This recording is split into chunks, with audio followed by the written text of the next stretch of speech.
नमस्कार मित्रों। आज हम बात करने वाले हैं इंडिया की सबसे बड़ी डेथ मिस्ट्री के बारे में, यानी नेताजी सुभाष चंद्र बोस जी की डेथ मिस्ट्री के बारे में हम लोग बात करने वाले हैं। मित्रों, ये बात है जब सेकेंड वर्ल्ड वॉर समाप्त होने वाला था, जापान पर हमला किया जाता है यूएसए द्वारा और जापान सरेंडर कर देता है। इधर जर्मनी में हिटलर है जो सुसाइड कर लेता है। अब जो नेताजी सुभाष चंद्र बोस थे, जो 1943 से ही आईएनए को लीड कर रहे थे, तो वो जर्मनी और जापान से मदद ले रहे थे। अब वो मदद के नए तरीके खोजने लगे, तो उनके दिमाग में एक विचार आता है कि क्यों ना सोवियत संघ से मदद ली जाए, क्योंकि सोवियत संघ उन देशों में आता था जो द्वितीय विश्व युद्ध में जीते थे, लेकिन अन्य देशों के बजाय उनकी सोच थोड़ी अलग थी। तो उनका मानना यह था कि पहले हम सोवियत संघ से मदद लेते हैं अपनी आगे की लड़ाई के लिए। तो नेताजी का प्लान था कि सबसे पहले हम लोग टोक्यो जाएंगे, टोक्यो जाके जापान सरकार को धन्यवाद देंगे जो हमारी इतनी मदद की थी उन्होंने, और उसके बाद हम यूएसएसआर यानी सोवियत संघ जाएंगे। तो प्लान ये किया बनाया गया कि एक हवाई जहाज था K-21, जो एक बॉम्बर विमान था, जो बम बरसाने वाला विमान था। उसमें नेताजी और उनका जो ग्रुप है, आईएनए का जो ग्रुप है, वो जाएगा। जाने के बाद वो जो विमान है वो सबसे पहले वियतनाम का एक शहर है साइगोन, वहां से टेक ऑफ करेगा, और फिर वो पहले हाइतो जाएगा, ताइवान का एक शहर है हाइतो, वहां जाएगा। फिर वहां से ताइपाई होते हुए टोक्यो पहुंचेगा, और टोक्यो में जापान सरकार को धन्यवाद देके वो अपना आखिरी स्टॉप चाइना के मंचूरिया में करेगा, और फिर सोवियत संघ को हम रवाना हो जाएंगे। तो ये सब कुछ प्लान के मुताबिक हो रहा था। अब 17 अगस्त 1945 को बात है, 17 अगस्त 1945 की, आईएनए का एक ग्रुप नेताजी सुभाष चंद्र बोस के साथ साइगोन पहुंचता है, जो वियतनाम का एक शहर है, वहां पहुंचता है। वहां जाके उनको बताया जाता है कि इस विमान में केवल आप पूरे ग्रुप में से 2 लोग ही जा सकते हैं, बाकी लोगों को बैठने की जगह इस विमान में नहीं है। तो नेताजी वहां तय करते हैं कि मैं जाऊंगा, और मेरे साथ जो उनके सबसे बड़े सहयोगी माने जाते हैं कैप्टन हबीबुर रहमान साहब। तो कैप्टन हबीबुर रहमान और नेताजी सुभाष चंद्र बोस दोनों उस विमान में बैठते हैं, और उस विमान में पायलट और को पायलट के अलावा 12 और भी लोग मौजूद थे जो सब जापानीज थे। तो ये विमान सुबह 10 बजे के करीब साइगोन से टेक ऑफ करता है। अब जैसे विमान टेक ऑफ करता है, चलते चले जाते हैं, तो थोड़ा अंधेरा हो जाता है, और इस विमान को टूरान शहर, जो आज का दानांग शहर है, वहां इस विमान को उतार ले जाता है। अब इस विमान को हल्का किया जाता है ताकि ये ज्यादा से ज्यादा उड़ान भर सके। तो इसमें जो बम थे, जो मिसाइल थी, उनको थोड़ा हटाया जाता है। 18 अगस्त सुबह 5 बजे ये फिर से उड़ान के लिए तैयार हो जाता है।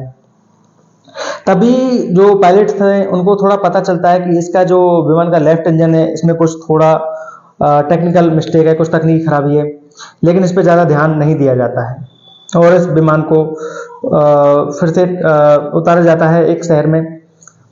फिर एक होटल में ये लोग खाना वाना खाते हैं सब मिलके। फिर विमान दोपहर को 2 बजे ये विमान फिर से टेक ऑफ करता है। फिर से टेक ऑफ करने के बाद कुछ ही मिनटों बाद इस विमान में एक बहुत बड़ा धमाका होता है, और पायलट को पता चलता है कि विमान का जो इंजन है वो पूरी तरह से खराब हो चुका है, और कुछ ही मिनटों में यह विमान पूरी तरह से दुर्घटनाग्रस्त हो जाता है।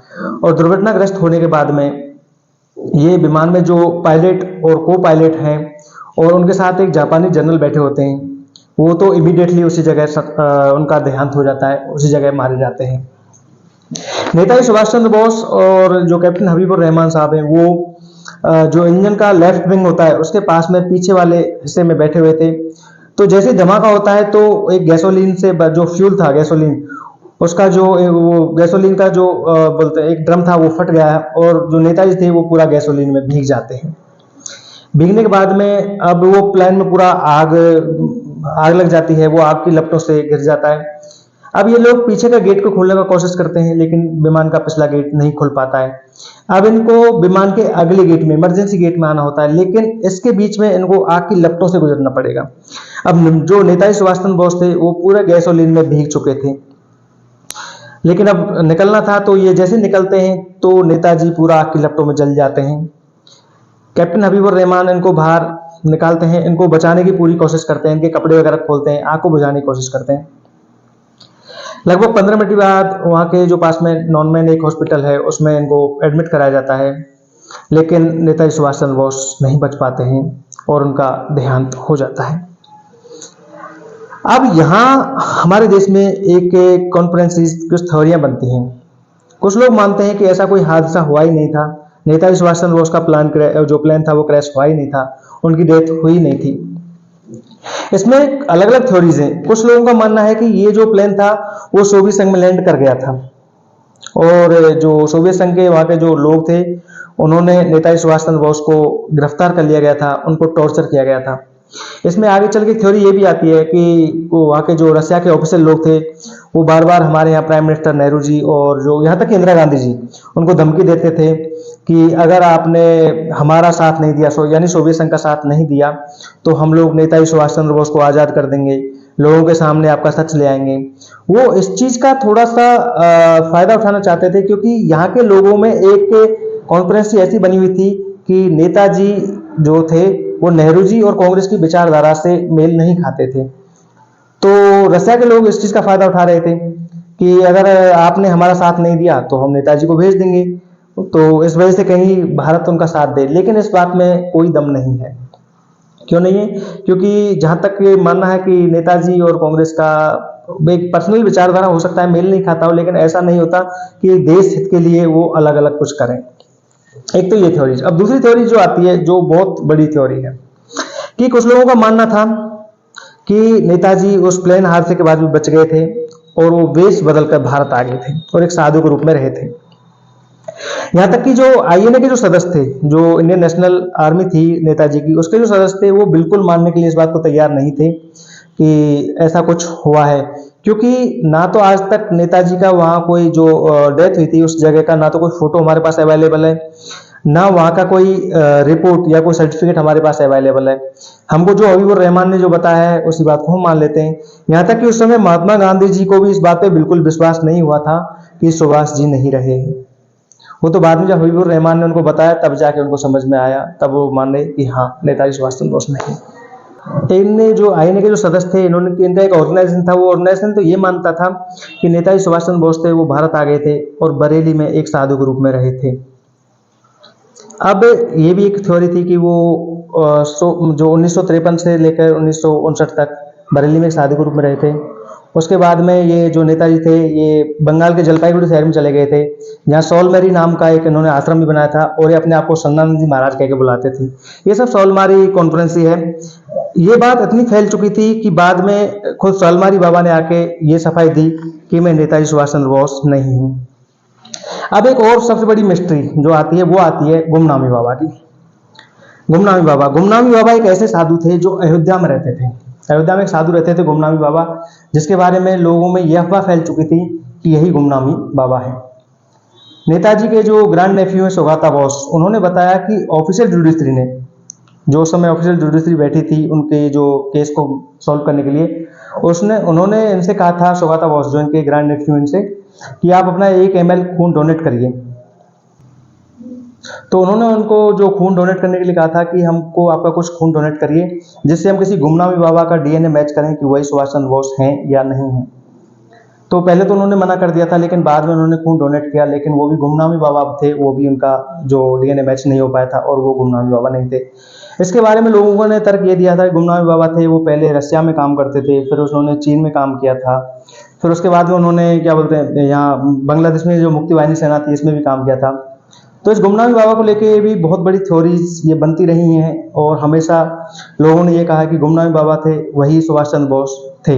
अफवाह ज़्यादा और हवा पकड़ गई तब कब, जब 16 सितंबर 1985 को गुमनामी बाबा की डेथ हो जाती है।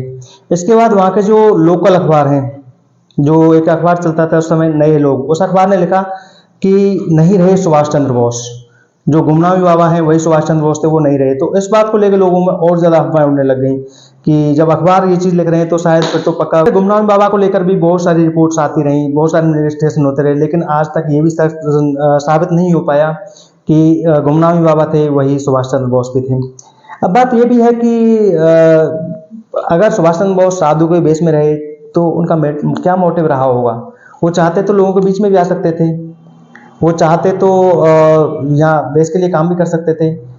उनका ऐसा क्या उद्देश्य रहा होगा कि वो गुमनाम रहे, क्यों वो मतलब लोगों के सामने नहीं आए। इस बात को लेके आज अलग अलग जो थ्योरीज हैं लोग बोल देते हैं अपना व्यूज बढ़ाने के बारे में या कुछ बढ़ाने के बारे में, भाई ये है वो है वही तो।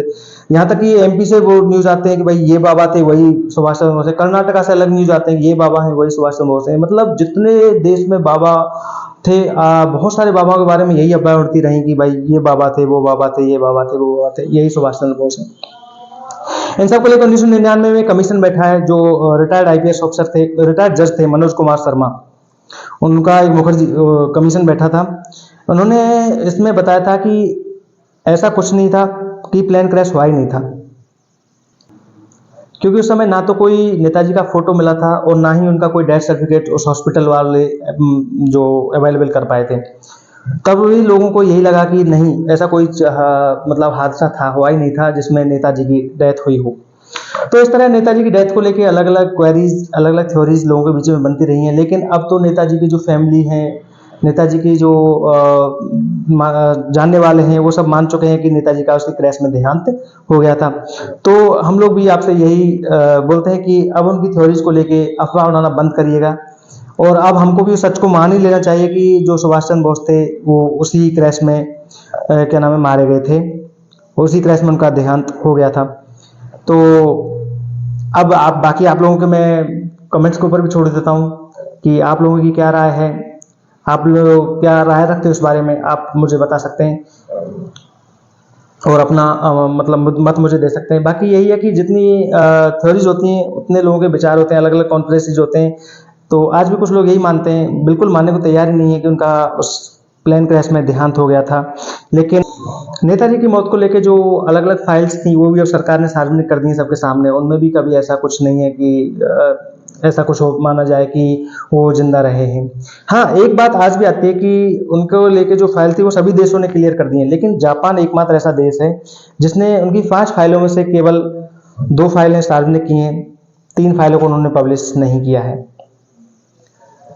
अब उसमें क्या मिस्टेक है वो उनका वो जानते हैं। लेकिन नेताजी की जो एकमात्र बेटी हैं अनीता बोस, वो भी मान चुकी है कि नेताजी का जो देहांत है वो उसी प्लेन क्रैश में हो गया था। तो अब हम लोगों को भी इस बात का मतलब अंत ही कर देना चाहिए, इस बात पे ज़्यादा बहस करने का कोई मुद्दा ही नहीं बनता है। अब हम लोगों को यही मान लेना चाहिए कि नेताजी का जो देहांत था वो उसी प्लेन क्रैश में हुआ था। अब ये जो गुमनामी बाबा हैं या फिर जो सैलमरी बाबा हैं या फिर जो भी बाबा के बारे में बताते हैं कि भाई ये बाबा सुभाष चंद्र बोस थे या वो बाबा सुभाष चंद्र बोस थे, वो सब चीज़ों को ख़त्म कर देना चाहिए और अंततः एक ही रिजल्ट निकलना चाहिए कि अब सुभाष चंद्र बोस जी थे, उनकी सच्ची श्रद्धांजलि हम इसी रूप में दे सकते हैं कि उनके बारे में अब कोई और नई अफवाह नहीं फैलाई जाए, कोई नई अफवाह नहीं उड़ाई जाए।